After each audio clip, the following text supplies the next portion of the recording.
Greetings. It is May 6th, 2018. Since the footage I took following the April 11th, 2018 evening Holocaust and Tolerance Education program was videoed of the work by myself, as well as the footage of parts of the program taken by Rabbi James Morell of Seattle, I cleaned a lot more grout off the surface of tiles, and decided to call it a halt on that, even though there's still grouty bits there. And I made 4 changes or additions in parts of the frame. What's going on here?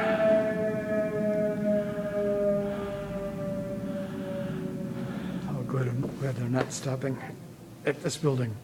So there's a print of the photo I had originally seen in the website of the United States Holocaust Memorial Museum back around 1994. The child was drawn in Under the Wings 42, titled Shoah Dreams. There's the child there with the, it wasn't actually a wing, it was a tail from a dead pigeon I had found on the Seattle waterfront, which I brought up to the ornithology lab at the Burke Museum. That work is very large. It's 4 feet by 8 feet, plus the framing was last exhibited too long ago in 2002 at the Wing Luke Asian Museum in Seattle. Before that, at the Fry Art Museum in 2001. And before that, at University Congregational Church, Seattle opposite the Burke around 2000, and at Seattle Central College when it was in progress, 1998. When it was in progress, 1998. So what additions did I make here? I added this thing here, which a friend on Facebook described as kind of like a star. It's made of metal, and I don't know what the white is in the center. It took a bit of labor to figure out how to securely get it on there, but now it's tight as can be. I removed the cup that had been on lower left. It was a bit wobbly, and added this cup, which has a bunch of Hebrew writing and an image on there. I bought that at a shop in Jaffa. I forget what year, it might have been 2002. And that cup was actually depicted in the top mat area of a work that's at the Framer now that I did between 2004 and 5.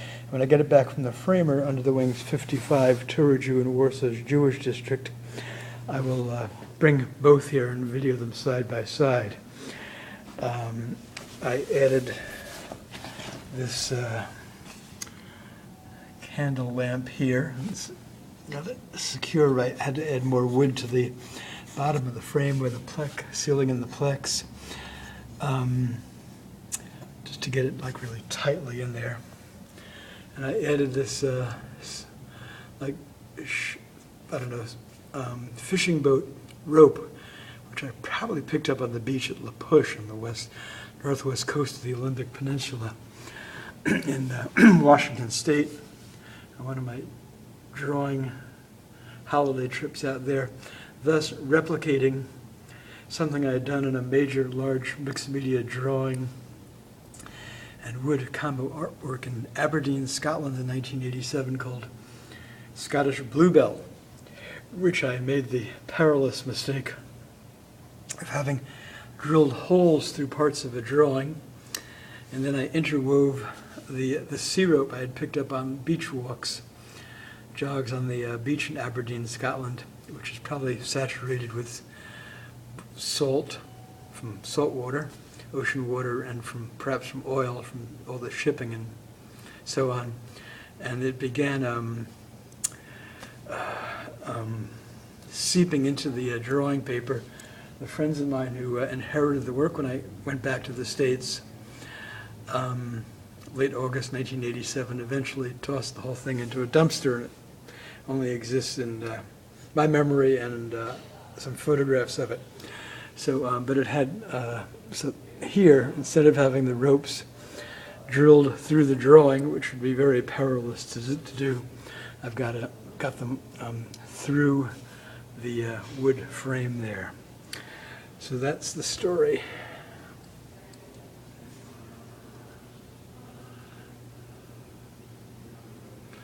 Thanks to a Tony Horn of Seattle for this. And the corresponding piece down there, I forget where he said he got them from. The pliers actually makes me think of a fish. Like this sort of fish that I drew here.